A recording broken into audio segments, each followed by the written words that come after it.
തേലത്തുരുത്ത് ചിന്താ തിയേറ്റേഴ്സിന്റെയും EMS സ്മാരക വായനശാലയുടെയും സംയുക്ത ആഭിമുഖ്യത്തിൽ MT വാസുദേവൻ നായർ, P ജയചന്ദ്രൻ അനുസ്മരണം സംഘടിപ്പിച്ചു. ജില്ലാ library council secretary MR Surendran ഉദ്ഘാടനം ചെയ്തു. മലയാളത്തിന്റെ പ്രിയ എഴുത്തുകാരൻ MT വാസുദേവൻ നായർ, ഭാവഗായകൻ P ജയചന്ദ്രൻ എന്നിവരെ അനുസ്മരിച്ചുകൊണ്ടാണ് തേലത്തുരുത്തിൽ കപ്പയും കട്ടനും പാട്ടും എന്ന പേരിൽ അനുസ്മരണ പരിപാടി സംഘടിപ്പിച്ചത്. ചിന്താ തിയേറ്റേഴ്സ് സംഘടനത്തിൽ സംഘടിപ്പിച്ച പരിപാടിയുടെ ഉദ്ഘാടനം ലൈബ്രറി കൗൺസിൽ ജില്ലാ സെക്രട്ടറി MR സുരേന്ദ്രൻ നിർവഹിച്ചു. 1954 അദ്ദേഹത്തിന്റെ പ്രശസ്തമായ നാലുകെട്ട് എന്ന നോവൽ വരുന്നത്. 58 പാതിരാവും പകൽ വെളിച്ചവും വരുന്നു. 60 അറബിപ്പൊന്ന് വരുന്നു. 62 അസുരവിത്ത് വരുന്നു. 64 മഞ്ഞ് അദ്ദേഹം എഴുതുന്നു. 69 കാലം എന്ന നോവൽ എഴുതുന്നു. 78 വിലാപയാത്ര എന്ന കൃതി വരുന്നു.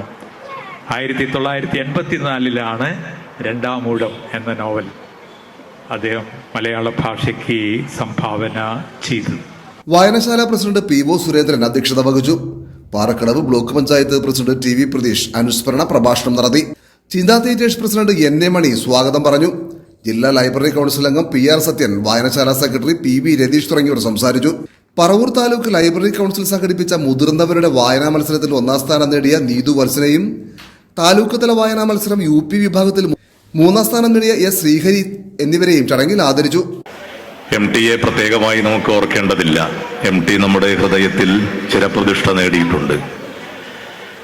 P ജയചന്ദ്രൻ മരണപ്പെട്ടു എന്ന വാർത്ത നമുക്കൊക്കെ ദുഃഖമുണ്ടാക്കുമ്പോഴും നമ്മുടെ കാതോരത്ത് എന്നും ജയേന്ദ്രനെ നാം കേട്ടുകൊണ്ടിരിക്കുകയാണ് എന്നതാണ് നമുക്കുള്ളൊരു ആശ്വാസം. ഒരുപക്ഷെ പാട്ടുകാർക്ക് മാത്രം ലഭ്യമാകുന്നൊരു ഒരു അനുഗ്രഹവും കൂടിയാണത് എന്നാണ്.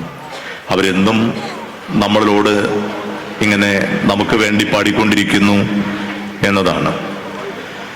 MT കുറിച്ചും P ജയേന്ദ്രനെ കുറിച്ചൊക്കെ ഇവിടെ MR നല്ല പ്രഭാഷണം നടത്തും. നമുക്കറിയാവുന്നൊരു കാര്യം,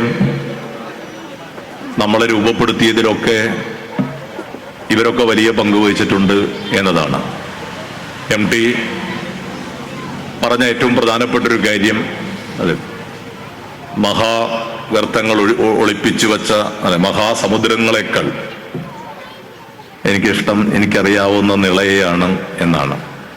അറിയാത്തതൊന്നും എഴുതാൻ മുതിരാത്ത ഒരാളാണ് MT. അറിയാത്തതൊന്നും എഴുതിയിട്ടില്ല.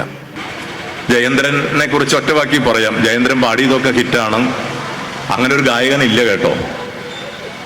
യേശുദാസ് നമ്മളുടെ സ്വരമാധുരിയുടെ പൂർണ്ണതയാണ്, നമ്മുടെ സ്വരത്തിന്റെ പൂർണ്ണതയാണ് യേശുദാസ്.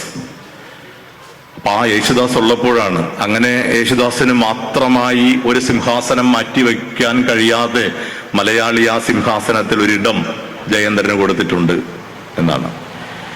ശാരദക്കുട്ടി എഴുതുന്നത്, ജയേന്ദ്രനെ കുറിച്ച് എഴുതുന്നത് അതിഗംഭീരമായിട്ടാണ്. ശാരദക്കുട്ടി പറയുന്നത് അല്ലേ, എൻ്റെ കാമുക ശബ്ദം ഇനി എവിടെ പോയി തിരയുമെന്നാണ്. അതാണ് ജയേന്ദ്രനെ കുറിച്ച്. അതിനപ്പുറത്തേക്ക് നമുക്ക് പറയാനില്ല. ജയേന്ദ്രൻ പാടിയതൊക്കെ ഹിറ്റാണ്. മാത്രമല്ല, ജയേന്ദ്രൻ ഏത് സിനിമയിലാണോ പാടി ആ സിനിമയും ഹിറ്റാണ്.